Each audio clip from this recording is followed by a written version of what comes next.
Hello and welcome to New Hampshire. My name is Justin. I'm the owner of Team 53 and I partner with Coach Dave Academy and Impel Motorsports to bring you this week's Learn to Drive video for C-Fix trucks at New Hampshire as part of iRacing's 2025 Season 4 Week 1 official series. If you guys can, make sure you hit like and subscribe. It does a ton to help out my channel. I'm a very small time racer here in Wisconsin. We've done pretty good on YouTube so far. We're hoping to keep growing those numbers, but every like, every subscribe does a ton to help us out, gets us in front of people, hopefully gets us more sponsors to allow us to do more things and keep providing this free content to you guys. So I do really, really appreciate that as well. So New Hampshire, um, a lot of times people week one, they're like, Justin, how do you know what tracks you're running? Well, what I do is I go into the iRacing forums and you go under staff announcements and then you scroll down and a little way down there'll be a nice little preliminary schedule that Tyler Hudson puts out. You click on that, you download it, scroll up here, download the PDF, and then what you can do is you'll see where you're at. I was looking at the Menards one, Arco Menards one here a little bit ago, but you go to page one and you scroll down until you find, let's see, C-Fixed Series, page 21. We click on that, it'll take me to page 21, and now it tells me New Hampshire Motor Speedway as well as all the other tracks, the in-sim date, the in-sim time, and then a target weather. So then I go into my iRacing UI, I plug everything in. If the weather here, when you plug in the time of day and stuff, isn't correct, what I typically do is I'll just hit regenerate until I get to that correct time. Sometimes it's 6 hits, sometimes it's 10, but you'll get there eventually. So that's how you do it, and then you just hit test, and you can go into the test mode. Make sure when you get there, which I forgot to do today, you go into your garage, you go into the official setups, you select the New Hampshire Oval setup, and then you go from there. And then while we're here, we can take a look. Steering ratio for this, I've went from a 12 to 1 to a 10 to 1, +4 offset, and a 60% brake bias. So it just works for me. This brake bias is going to be key for you guys to help keeping the truck rotate through the corners. So a smaller percentage here will make the car looser. You're reducing the amount of front brake you have in it, so the rear brakes work more. A bigger percentage will make the truck tighter. So just kind of keep that in mind as you do that. And keep in mind too, for fixed races, you're only allowed a certain percentage up or down. So what I'll tell a lot of people to do is if they know they need to keep putting it out, drop it down 3% lower than what you think than where you want to run optimally. Drop that down and then put that back in when you sit in the car, and you can kind of go from there. So let's go out though for qualifying.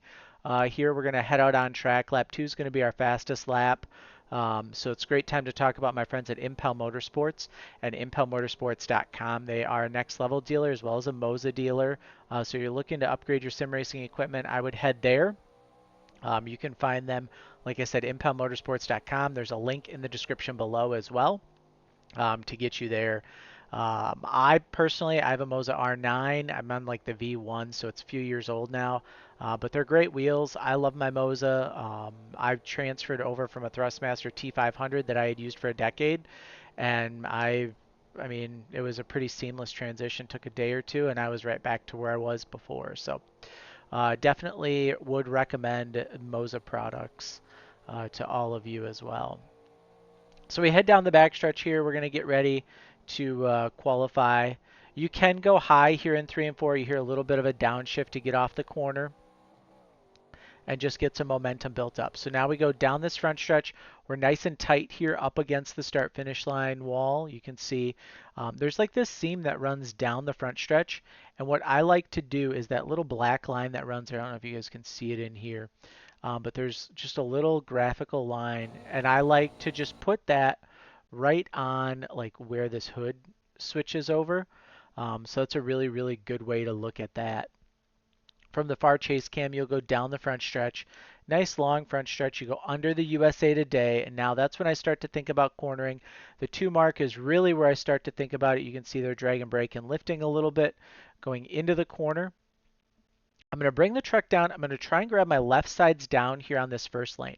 This first lane, way back in the day, used to be the apron here at New Hampshire, so it's flatter.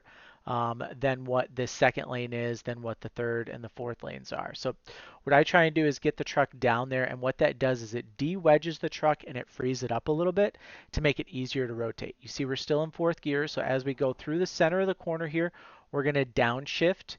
Truck is still pushing out into third gear. Give it a little bit of throttle, and that's going to help me drive up off this corner. Grab fourth gear on exit. You see a little wobble there, lost a little bit of time. So I think there is a little bit more speed, probably an 8 in the truck at this point. Going into 3, same deal. We're going to brake right between the, going in a little bit deeper to the 1.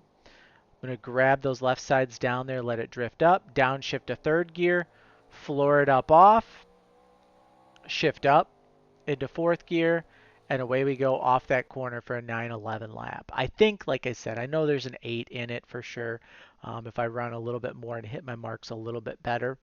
So that'll just be something that, I'll have to play with a little bit, and you guys will work on that, and you'll get your lines a lot better. So let's go inside the cockpit, presented by our friends at Overdrive Racing Oils and Lubricants. They are an AMSOIL dealer, independent AMSOIL dealer. If you're looking to do your own oil changes, if you've got a race car, AMSOIL products I highly recommend.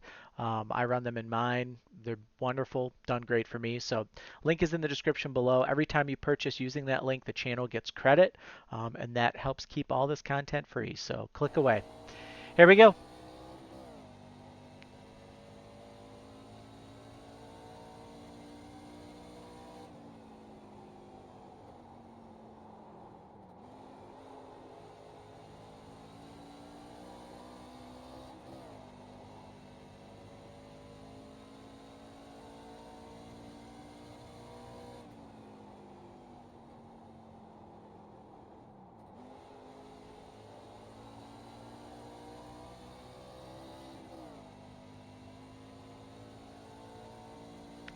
And there was your lap inside the truck. You know, it's a fun track. I'll be honest. I think you guys will enjoy it. But let's talk about race trim a little bit here. So obviously this lap was part of a race run for me. So O's, twos.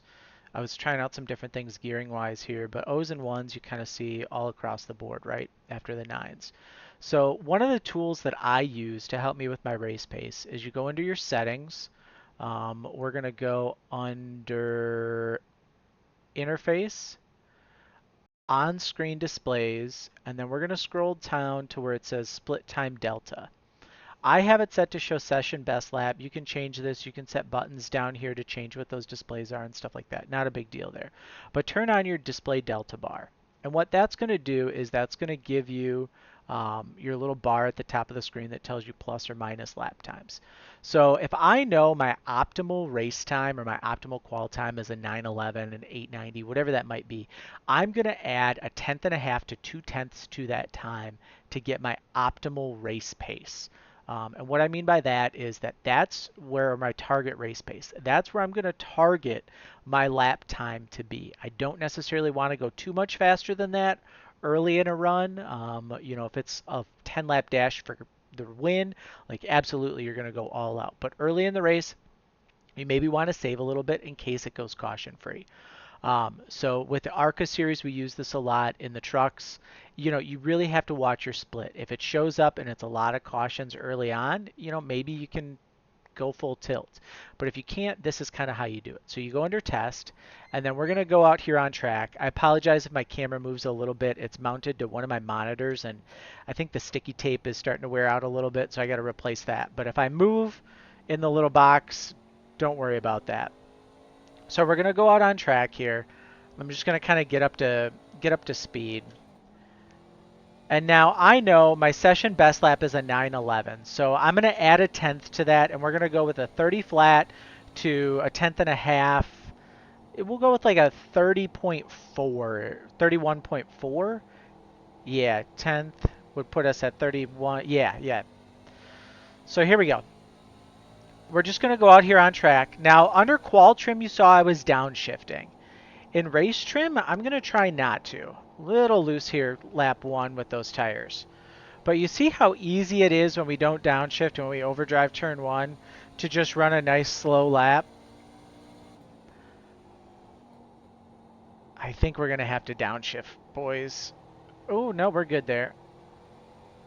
It was just sliding through one. So we're going to get up to speed.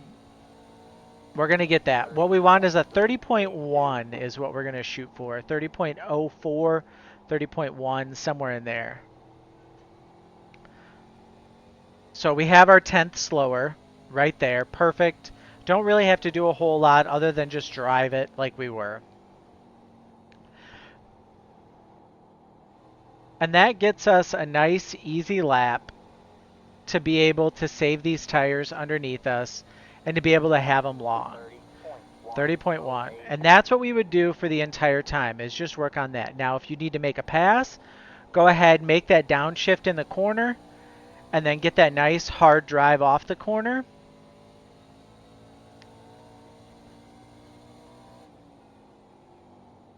And you can hear the difference in the engine when you downshift versus when you're not. The RPMs just sound so much bigger.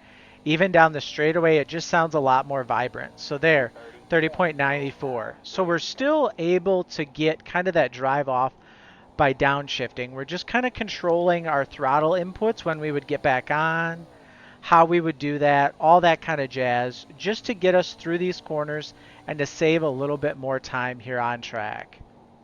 So you can see it. I mean, I'm lifting a lot longer, truck's pushing wider. We get back on it, and we get ourselves a nice little drive off. And you'll just kind of do this for 40 laps, and it's really going to be important. And then, as I said too, the brake bias adjustment, as you guys are running, I have a button mapped to my steering wheel to where I can change that. You guys can't see that because it's behind me, but I have a button selected there that will move it. I can do what I need to as well for that. So that really should be the gist here of New Hampshire, is getting your race pace down, not stressing too much if you can't go the absolute fastest lap, but just kind of having it. And as an added bonus, we've done a lot of feedback from people. We're offering the ARCA and the CFix stuff, just being able to see lap times in here and having its own private chat in our Team 53 Discord, which is linked below. If you guys join that, there's a special chat for C-Fix trucks, for ARCA, where you guys can talk, you can help each other out, you can work on things that, maybe you just want to have somebody there to help with. So best of luck. We will see you guys in the next video. And also don't forget to hit like and subscribe. We'll see you later.